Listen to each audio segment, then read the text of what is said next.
পড়ো এটা।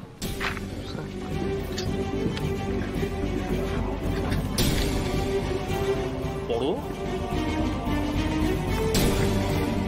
Respected sir. Sir madam আমি বুঝে নেবো, তুমি ম্যাটারটা পড়ো। ম্যাটারটা আমি আপনার কোম্পানির একজন একনিষ্ঠ কর্মী, কিছু কথা না জানালেই নয় স্যার।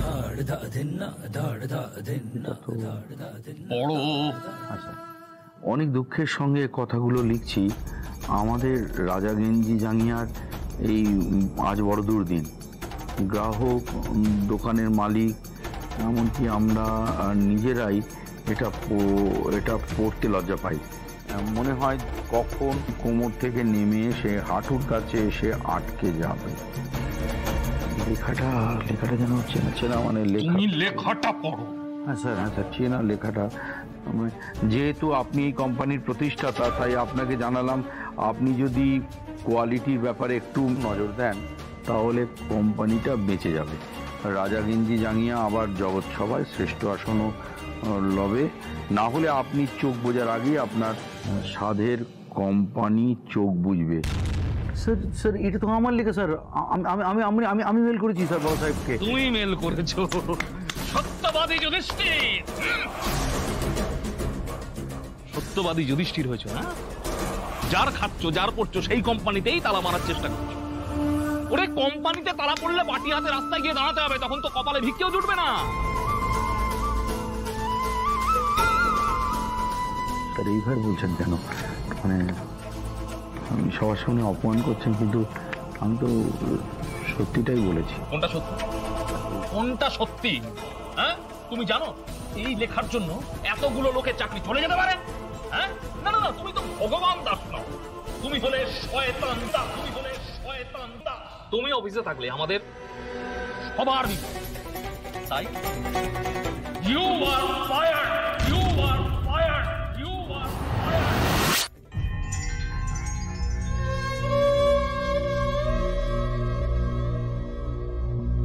তোমাকে আমি বরখাস্ত করলাম।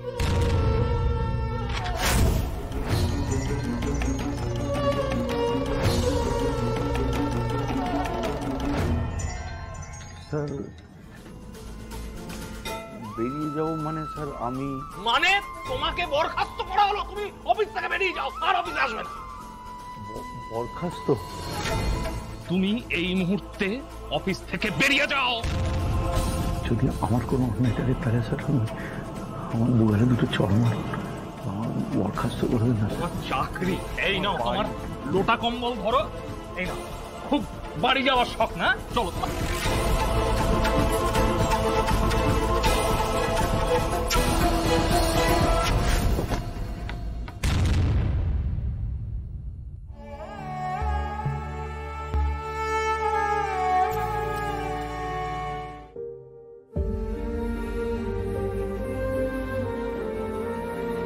যার খাচ্ছ, যার পড়ছো সেই কোম্পানিতেই তালা মারার চেষ্টা করছো। ওরে কোম্পানিতে তালা পড়লে পাটি হাতে রাস্তায় গিয়ে দাঁড়াতে হবে, তখন তো কপালে ভিক্ষেও জুটবে না।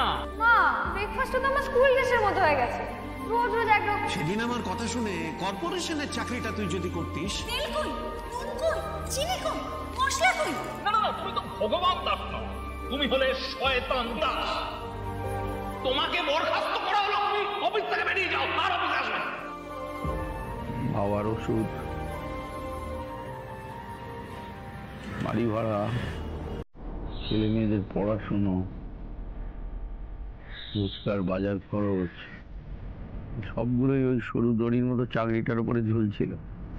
মাসের 1 তারিখ থেকে 30 তারিখ সার্কাসের ট্রাফিকের খেলা চলছিল, দড়িটাই খুলেনি। সাধু মানুষ নিজেকে বাঁচানোর জন্য আমাকে বলির পাঠা করলেন। নিজের তো টাকার উপরে বসে আছেন, কি করে বুঝবেন আমার যন্ত্রণা? মাসের শেষ 10 দিনের যে কি আতঙ্ক তার মাত্র মধ্যবিত্ত বাঙালি জানে। বাজার থেকে সস্তার চুনো মাছগুলো নিয়ে আসে, ছেলে মেয়েগুলো খাওয়ার সময় বলে, বাবা রোজ 1 মাছ আনে, গলায় কাঁটা ফুটে। আমি কিচ্ছু বলতে পারি না, চুপটি করে থাকি। মা ওদেরকে বোঝায়, খেনে খেনে চুনো মাছ খেলে চোখের জ্যোতি বাড়ে, খেয়ে নে। আমি বলি আর তো মাত্র কটা দিন মাস শেষ হতে, মাসের শেষে মাইনে পেলে তোমাদের জন্য আমি বিরিয়ানি নিয়ে আসবো।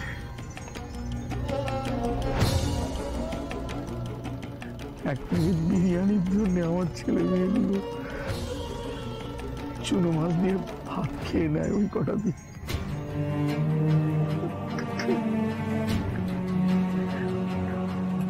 আমার বউটা কবে মাস শেষ হবে ক্যালেন্ডারে রোজ শেষের দিকে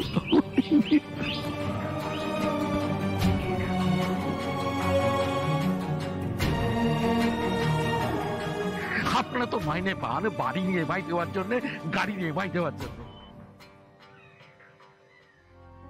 আর আমরা মাইনে পেলে মুদিখানার দোকানে ধার মেটাতেই চলে যায়।